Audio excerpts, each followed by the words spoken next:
dari lembaga pemerintahan. Wow, biasanya ini ada sedikit kontroversial dari sini biasanya. Sedikit tipu lah ya. Jadi di setiap peserta dapat Maksimal dua karya.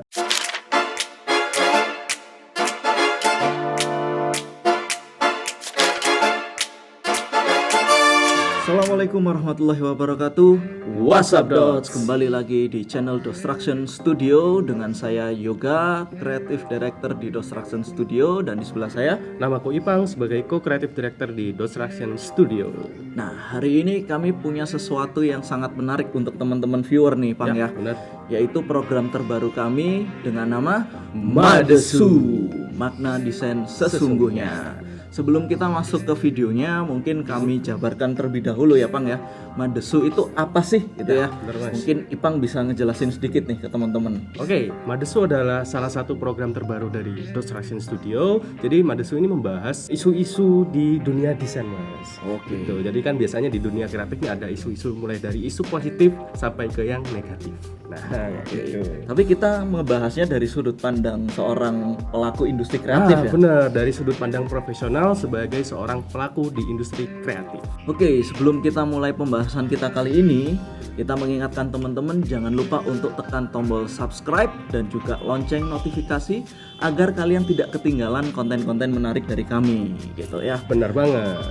Nah, dari beberapa hari kemarin nih Mas, ada satu berita yang sangat disayangkan menurut sudut pandang kami sebagai pelaku kreatif. Mungkin teman-teman sempet denger nih isu-isu yang lagi rame di beberapa minggu saat ini, yaitu ada sayembara logo. Wah, ini menarik nih. Kalau sayembara logo, ini pasti ada isu-isu sedikit negatifnya nih. Nah, yang menariknya lagi nih, Pang, yang membuat atau yang menyelenggarakan sayembara logo ini dari lembaga pemerintahan. Wow, biasanya ini ada sedikit kontroversial dari sini biasanya. Dan ini menjadi isu yang rame baik di kalangan desainer maupun kalangan awam atau masyarakat umum. Gitu. Nah, lembaganya apa nih, Bang? Yang kemarin. Yang kemarin ini kalau nggak salah ingat Mas ya, yang kemarin ini kalau nggak salah itu dari Badan Karantina Indonesia. Nah, di sini tuh ada yang nyebut Barantan, ada yang nyebut Barantin. Wah, ini sangat kontroversial nih. Dari namanya aja sudah ada cekcok ini Mas ya. Nah, tapi kita sepakati aja lah, kita sebutnya Barantin aja. Boleh Mas. Gitu. Tapi kira-kira kalau kita lihat dulu nih yang membuat isu ini rame sebenarnya. Boleh Mas. Nah, kalau di kalangan masyarakat tuh kan sebenarnya ramenya karena ada orang dalam yang ikut. Gitu. Tapi kita tidak akan membahas benar. Secara subjektif seperti ya, Mas ya. kita tidak akan ngebahas di sudut pandang itu. Kita akan membahas dari sudut pandang kita sebagai seorang profesional di industri kreatif. Ini tuh apa sih yang membuat sayembara ini menjadi kontroversi? Oke, mungkin kalau gitu tanpa berlama-lama ya teman-teman, kita masuk ke pembahasan yang nomor 1, yaitu di poster desain sayembaranya.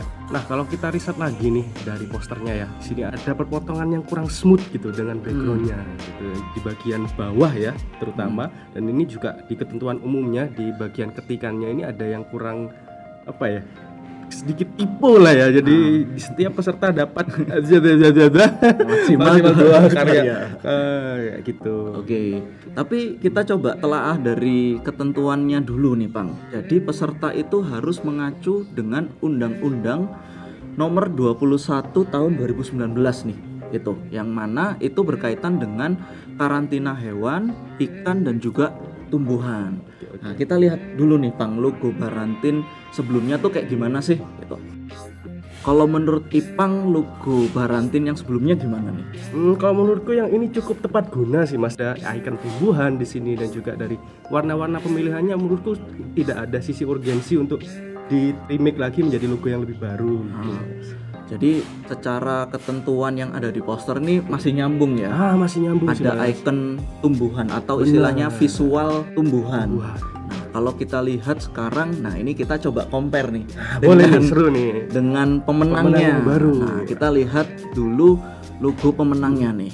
Nah, di sini logo pemenangnya adalah, nah ini sebenarnya yang menjadi kontroversi, yang mana kalau logo pemenang, kalau kita lihat visualnya ini ada lambang negara kita, Garuda, gitu ya, dihiasi dengan frame atau border gitu ya, dengan teks Badan Karantina Indonesia. Sebenarnya yang kalau kita bedah ya dari sudut pandang kami ya, itu sebagai seorang pelaku kreatif, lambang negara untuk menjadi logo ini sebenarnya ada sesuatu yang ganjal ya Pak.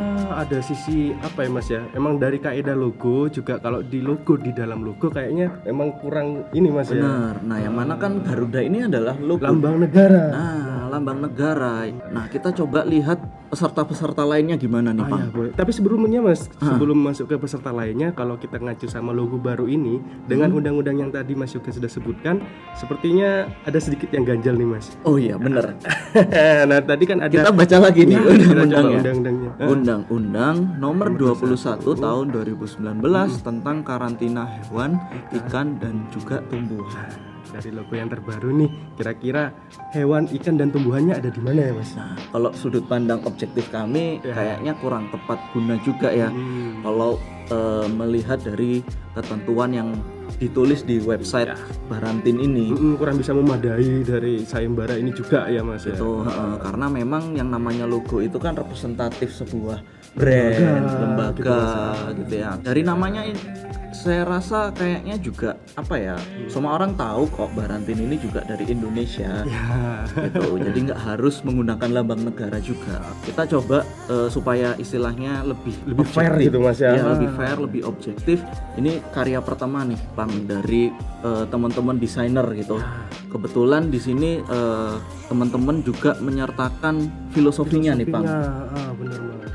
Jadi kalau dari filosofinya menurutku udah bagus sih Mas, dari pemilihan warna dan juga bentuk menurutku juga sudah mewakilkan dari ketentuan yang diinginkan oleh Barantin itu sendiri. Nah, ini kalau di sini aku baca tentang filosofinya, dia juga memvisualisasikan logo ini dengan bentuk figur manusia nih Bang. Ini menarik nih. Nah, di sini berakronim yaitu kuat, yakni kompeten, unggul, amanah dan juga tangguh. Dari logonya sendiri sudah filosofis ya Mas. Nah, sebenarnya ini kalau kita lihat dari ketentuan yang sayembarakan oleh Barantin, kayaknya ini juga sudah masuk nih, Sudah tepat guna nih Mas ya. dengan kriteria yang dibutuhkan sebenarnya gitu. Kita coba lihat peserta lainnya nih. Peserta yang nomor 2 nih Mas. Peserta nomor 2. Kalau peserta nomor 2 nih kayaknya nggak begitu beda jauh ya dengan logo yang lama ya Mas. Yang lama. Memainkan ikon-ikon tumbuhan gitu ya. Secara icon atau secara visual sebenarnya nggak begitu jauh, tapi kita coba menilai secara objektif dengan ketentuan yang memang dibutuhkan oleh Barantin dulu. Secara visual, yang satu ini juga menyertakan visual seperti tumbuhan. Isi Mas, jadi dari kelopak-kelopak daun itu Mas ya. Kelopak daun, dan juga secara warna juga mewakili sebenarnya. Mas. Dan juga ada satu grafis yang menarik nih teman-teman. Jadi di bagian bawah itu ada grafis yang bergelombang gitu Mas. Benar. Kita sebagai seorang desainer ya, membaca visual ini seperti air gitu. Air. Simplifikasi dari air. Benar sekali. Gitu. Jadi kalau menurut teman-teman gimana nih? Maksudnya apakah memang ini peserta yang lain, para desainer yang lain ini juga layak sebenarnya? Nah, sekarang coba kita breakdown dari logo Barantan yang baru Mas ya. Oke, secara visual pakai lambang negara. Secara warna dia di sini ada warna kuning. Kuning mungkin ini di sini ngambil dari Garudanya ya kayaknya Pang ya. Terus juga ada warna merah sedikit kecoklatan. Kalau menurutku warna merah sedikit kecoklatan ini bisa dikorelasikan sama tumbuhan atau makhluk hidup kayak gitu sih Mas. Masih masuk nggak sih? Bisa jadi, tapi kayaknya kurang kuat ya. Kalau misalkan tumbuhan secara kita ambil secara warna mungkin bisa mewakilkan dengan warna kuning atau mungkin warna hijau pasti ya semua tahu lah gitu ya.